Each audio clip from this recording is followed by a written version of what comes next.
Hi everybody, this is Amelia Vogler, grounding and energy medicine specialist, and your host of the Energy Magazine exclusive interview series. Today, I'm speaking with Angelika Neidling. She's a pioneer in the field of energy healing and training. She's got over 2 decades of experience as a certified integrative energy therapist. I want to ask all about that. A healer, trainer in that modality. She has a very lengthy list of certifications and has developed her own transformative modality called crystalline heart dimensional healing. And that was back in 2017. So, Angelika, we have so many paths we can take together, and I am so excited to have this conversation with you. Welcome. Thank you so much, Amelia. It's such a pleasure to be here. And I'm looking forward to having this conversation with you. Yeah, so I wanted to start really high level because I went to your website, I've been studying you and your history and the language, for those of you who are watching or listening, the language of Angelika's website brings you into multi-dimensional spheres just at the onset. There's beautiful language that sits on your website. And I wanted to start with, what would you say is the core vibration of your work, like the central theme of what you have been called to do as a healer, as a trainer, as a transformational voice in this field? Wow, that's a huge question. I think the central theme in it, you're already, capturing it when you say that that's what you feel when you go and look at the website and the wording. I mean, words have energy, right? And vibration. And really the core theme is about rising into the higher dimensions of the self.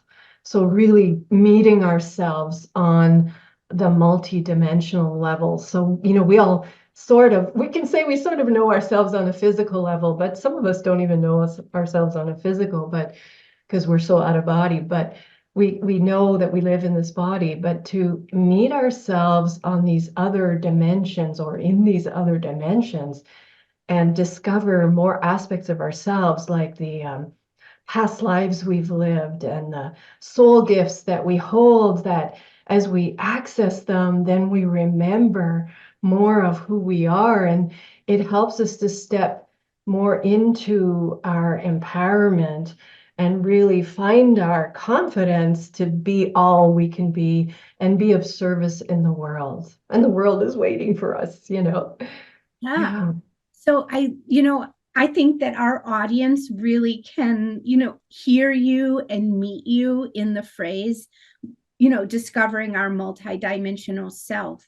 So, how did you cultivate, or where in your life or past life, the long story of your life, where do you think you have sourced these gifts from? Like, what do the gifts look like that you use when you come to your master attunements and offering those, your teaching, your private sessions?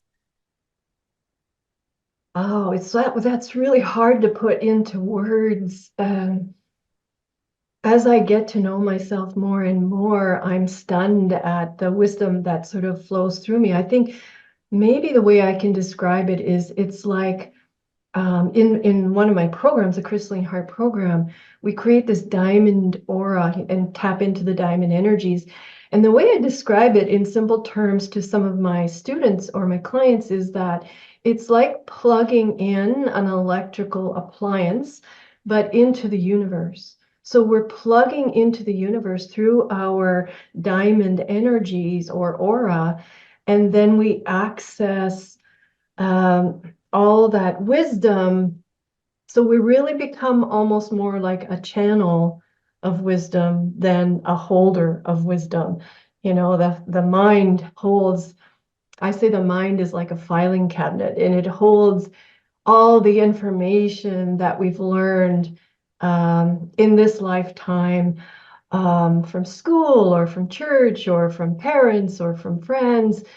But when we tap in or plug in to that vast universe, now we tap into this vast information, which is always stunning to me. When it comes through, you can feel it's the truth. You energetically know it's the truth, but it's not from within myself. It's like we're channeling it. And when we channel and people hear the truth, they just automatically shift because the body relates to the energy, the frequency, the vibration of the words or the wisdom. And when truth meets truth, it allows you to shift. So I don't know if that answers your question. No, that's lovely. I mean, what I heard, and we can check it out and make sure this is, just to distill it as the Reader's Digest version, is that, that this comes from the channel of my own beingness. And that, you found this through the method that you share with others. And Right. That is so honest, and is such an honest transmission. And just for those who work with crystals, as in, the crystalline world, like when you're talking about diamond energy, I'm assuming you're not talking about the mineral diamond, but you are talking about the geometry of diamond. Is that right? That's right. That's right. Although, like, our bodies are made of crystals. And so, yes, I'm talking about the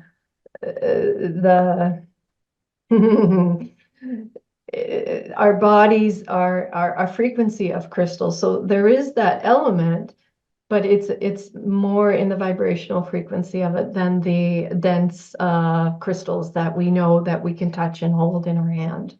Yeah, That I just wanted to ask that question because just to get really, I'm such a geek with words and language. So I just wanted to get clear. And then around your channeling, so there's all sorts of different kinds of channeling. There, being the full channel, partial channel, and assisted channel. So what type of channeling do you do in your life, and how do you keep yourself safe doing it?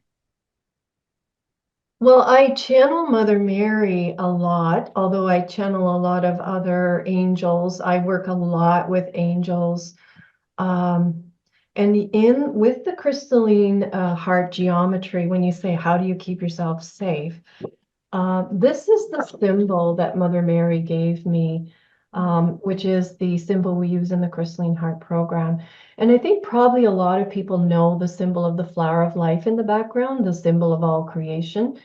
And then the two figure eights are, the one figure eight represents the masculine and the other represents the feminine energies. And when they come together, they form these two hearts, an upright heart that connects you to the heavenly realms or universal realms, and the upside down heart that connects you with the earthly realms.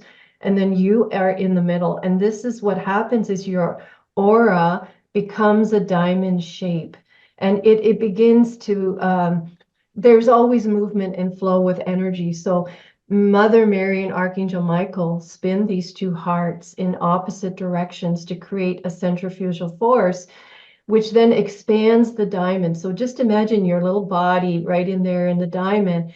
And then as the energies are spinning or spiraling, it begins to spin out all the negative energies, karmic energies, and it begins to expand your aura so that your aura gets larger and larger. And the larger it gets, the more love and light it can hold. So it's this symbol that I use to feel safe. And then it is the channeling of sound. So the channeling of what some people call light language, some people call it the songs of your soul or the songs of the angels. And it's a sound frequency that comes through that initially, when I started channeling sound, I was kind of like a baby. And so it would come through just like a tone, which I initially called it toning. So it would be maybe a tone that your body needed to shift and heal something. Let's say you had some heart challenges going on, and the angels would bring me this sound, and I would ask my client, is it okay if I channel this sound? Oh, yes, please. And I would make a sound, maybe like a just a sound, a tone, and it would help the client shift something they needed to shift. We know every organ in the body has a frequency, so it was a sound that they needed. It wasn't for me per se as much as it was for what they needed in that moment. But as I started to continue channeling sound and learn more about it, it became more like a language. And the more mature I got in it, the more it's like these channels were opening up and all these different sound languages were coming through. And it's always related to either the group that I'm channeling for for the client that I'm channeling for. And so it became more like a language that people would hear the language and they'd be have their eyes closed and they'd be nodding their head like they knew exactly what I was saying. But their brain didn't know because it wasn't English. It was like like that. So it was, but their heart and their soul knew exactly what I was saying. And I remember one particular person who came to an evening class, and somebody in the class, we were doing something else, but 7 steps to transformation or something. And then somebody in the class knew I did light language, and they said at the end, "Oh, would you mind just doing a little light language at the end?" And I said, "Sure, if everyone's open to it." And this one woman, she was very new at energy healing and all that. And so what I did was I did it for each individual person that evening. And so this one person, I channeled through some light language for her, and based on where she was in her life and what she needed for the next steps of her journey. And I remember finishing, and she was sitting and I was standing, and she looked up at me and she said, "How did you know my story?" And even got goosebumps sharing it now. Like, how did you know my story? It was like I spoke her story in light language. And internally, it shifted something for her. I didn't see her for a few years after that. And then I ran into her at an event, and she was so happy to see me, and she shared with me how her whole life had transformed. She had, and this is extreme, I'm not everyone gets this level, but this one just stands out for me because she ran with the shifts within her. She lost 50 pounds. She got a divorce. She made up with her relationship with her daughter. She changed jobs and careers. I mean, she did the whole gamut. And it was just that one little shift that she needed to honor herself and what she needed to live the life that made her happy and that was in alignment with her soul. That's Yeah. amazing. And it's like, you know, it was the choosing of the transmission. Like, I choose to be in my own space. I choose to align with that language. And Yeah. I mean, that little phrase of light language that you spoke, does it have, I mean, does it have a direct like translation? Like, when you channeled that, did you know what you're saying, or it just comes through in the moment? I don't know what I'm saying. It's meant to bypass the mind so that you feel it in the energy body. So there are people that will try to translate, and it's pretty hard to translate light language into English. English is very limited in its expression, and light language is deep. So it's really hard. That the way when I'm teaching about language, the way that we somehow get a general idea about maybe what we're channeling through is by setting an intention. So if we set an intention that, oh, I would like to heal the grief that I'm holding in my heart, let's say, And then the transmission comes through, then you kind of know it's related to grief, and perhaps it can be grief from this life or from past lives as well. And that then you know, you have a sense of what it's about. But it's very difficult to translate, and it's really not meant to be translated. And that's the hardest part for some people, because we're such mind-oriented people that, we want to know, well, what did that mean? Instead of I say, try to drop the mind, drop into your heart, and feel what you feel when you hear the transmission. And if you're feeling into it, you'll notice subtle shifts. You'll notice things, or a message might even come to you when you hear that. But it's more like the language is speaking to your soul. Yeah. And it's what your soul needs desperately that your mind usually won't let you hear. I asked that question about the translation because when and I do not speak light language. So when you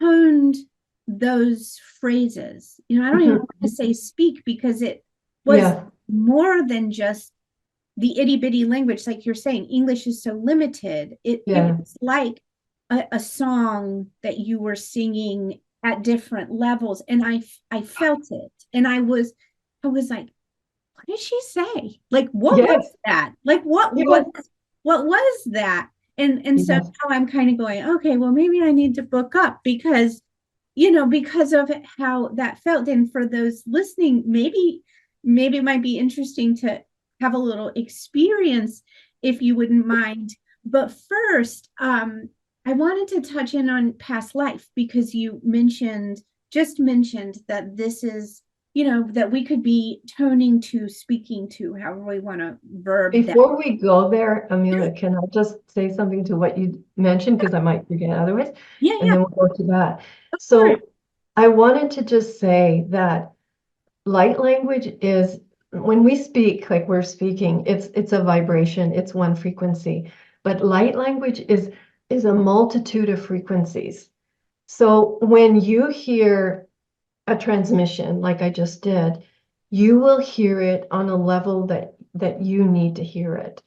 So like when I was first starting to do groups, I would have people in the group sort of argue on how that sounded, like, no, that sounded really Hawaiian to me. That was incredible. And it just like vibrated through me. It was Hawaiian. And another person would say, not at all. It was very native, it was very, or Chinese, and because everyone will hear it on a level that they need to hear it. It's multi-layered. I just wanted to add that in. Oh, I love that. And I'm so glad you did, because it felt that way. It felt like you touched quite a few different places in my consciousness. And for whatever, I heard like old ancient Egyptian, and so, which I have no real connection to, I don't think, and so already, even those few phrases, and we can say that like a musical phrase of light language, really opened not only a lot of questions, and I think those questions were the energies pinging off of places in my body. Little responses that went, look over here, look over there. Right. What is this down here? Down here, you felt something down here. So that really speaks to, I think, being in the domain of your web space, of, the space that you have cultivated in your own practice, and kind of going, wow, she's a lot of places, because I think the language takes us there.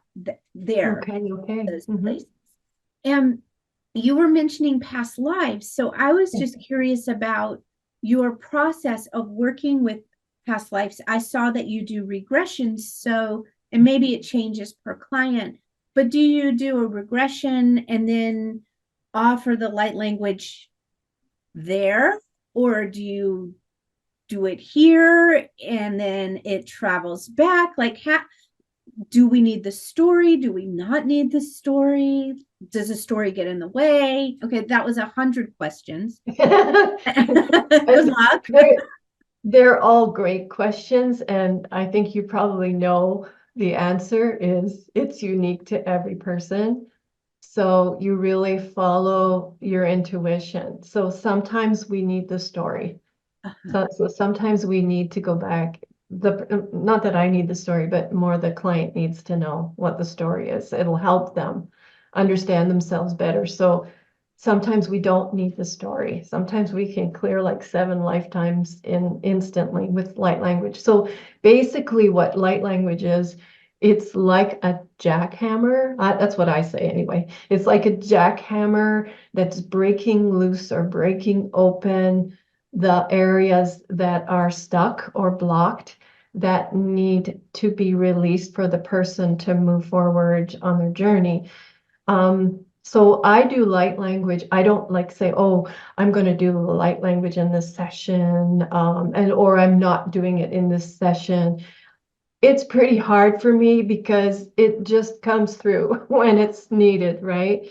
So I remember once a woman saying that she didn't want it, and that's okay. We can honor that. But like for me, it's so much part of who I am now.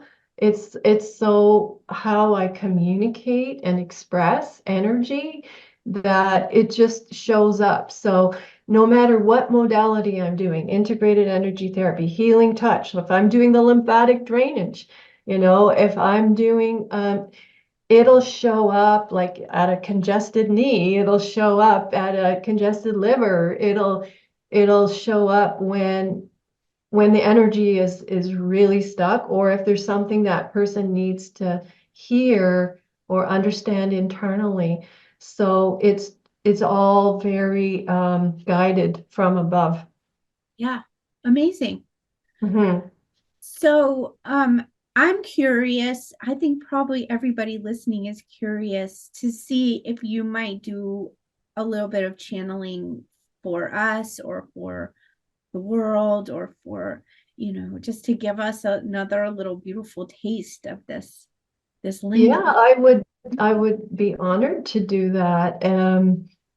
So I like to maybe set an intention, and I could do it one of two ways. And I know I could do it as like a general for the world.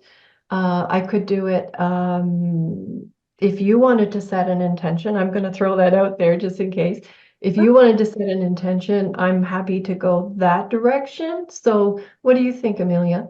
Okay, well, super selfishly, I'm like, let's do me. Okay, but you is a lot of other people too, right? But oh, good. That makes it feel less selfish.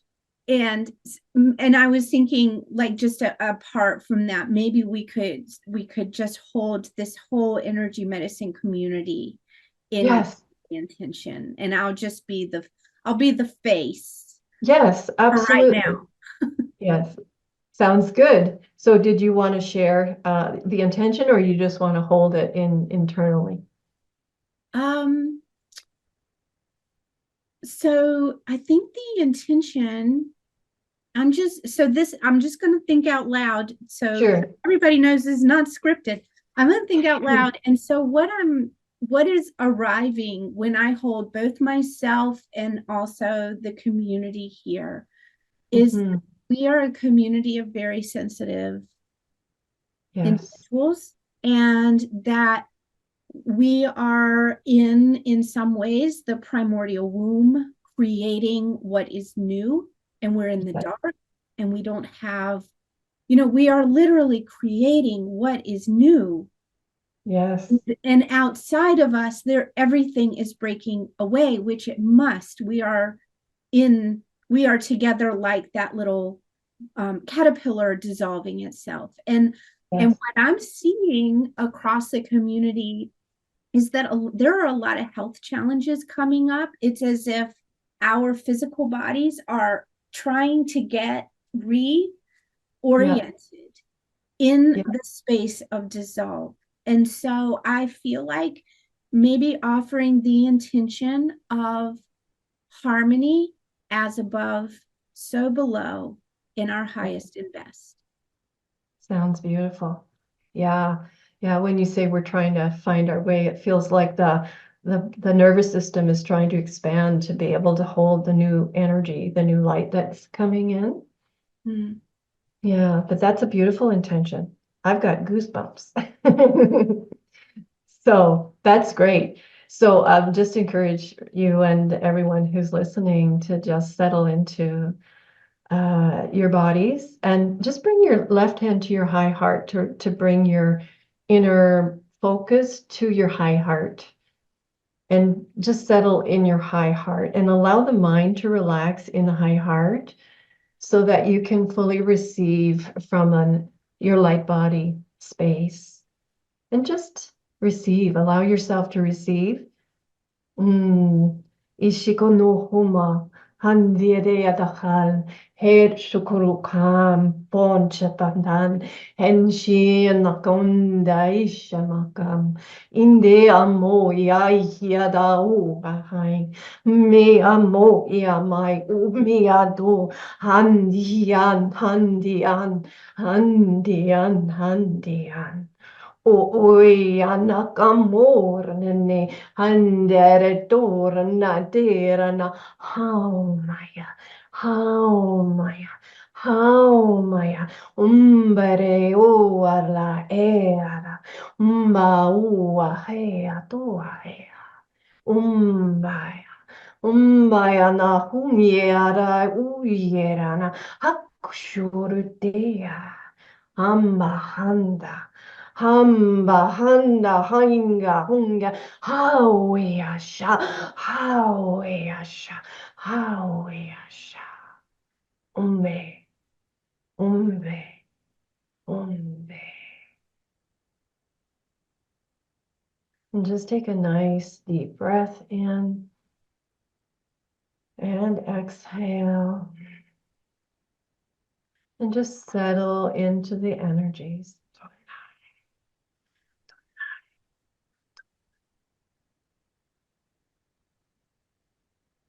And when you're ready, you can just open your eyes.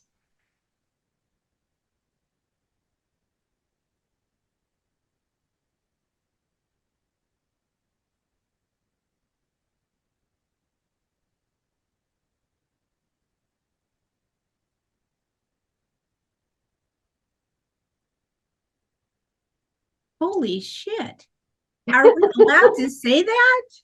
I don't know. You tell me. Oh, what was your experience, Amelia? I mean, I had so many experiences. First, the phrases that had that extended tonality to it, almost like I felt like I was in the lullaby of Mother Earth.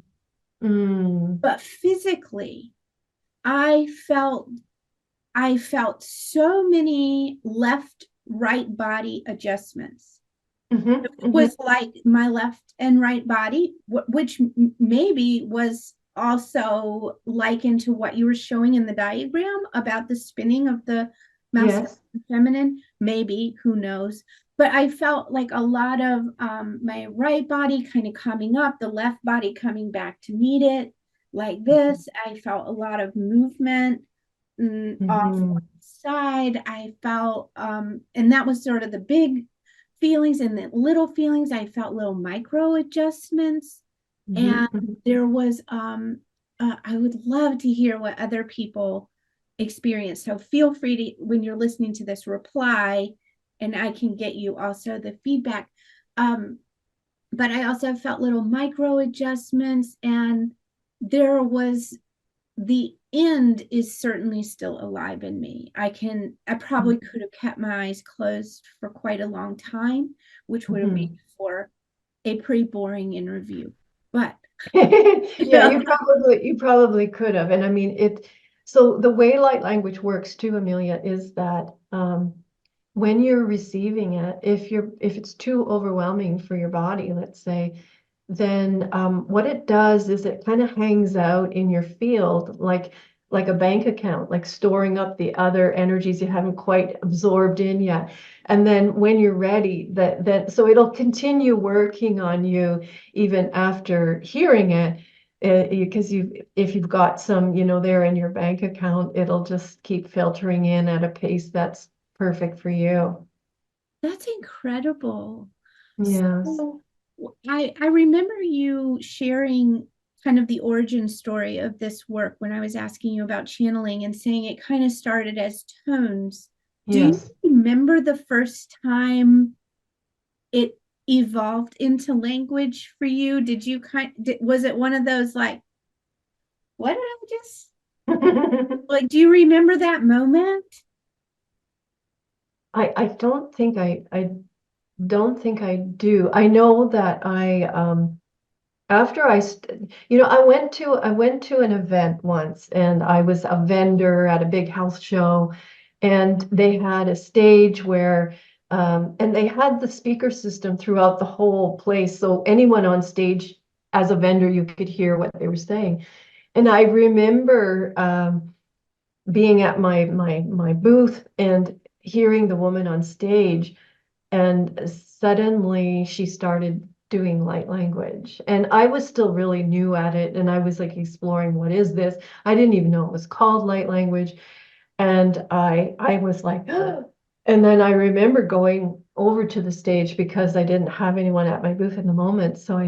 And then she did this transmission, and it was so powerful. It was like the similar kind of experiences that you're feeling. And then, I understood. Like then I understood, oh, this is light language. Okay. But I think that the more that I did it, the more it just evolved into the language. And so what happens is, as you do it, and there are more channels that open up to you, and then it just starts shifting and changing. And even now, even as I do it, I continue to do it. It keeps shifting and evolving. And what I have come to understand is that there are like 144,000 languages of light language. So it's like there's so much um, that I think, you could probably go lifetimes and still be learning Wow. more. Yeah. So do you teach light language work? Like, does everybody know? I mean, clearly we know this language, but do you think that that each of us has the capacity to speak this language if we receive those sort of transmissions or if we learn it? I believe that everyone has light language in them, and it's dormant. In some people, it's dormant. And yes, I teach it, but teaching isn't really the right word. I activate it. So it's like it's already in you. It's not, I don't need to teach you. So basically, I have a class and where I do activations and all different kind angelic activations, galactic activations, elementals and the sun and the stars. Like, so we activate different parts of that light language. And once it's activated, then the person is just automatically starting to speak light language. And I remember when I first started, I felt my angels are saying, yeah, you need to teach this. And I was really wondering, would everyone open up to it? And I've never had anyone who didn't open up to it. And some people, where your ego at mind think, oh, I don't know about this person. Everyone always opened up to it. And initially, when you open up to it, it's really like going back to being a baby, babies make sound, right? And we don't know what they're saying. They go, and all we do is smile.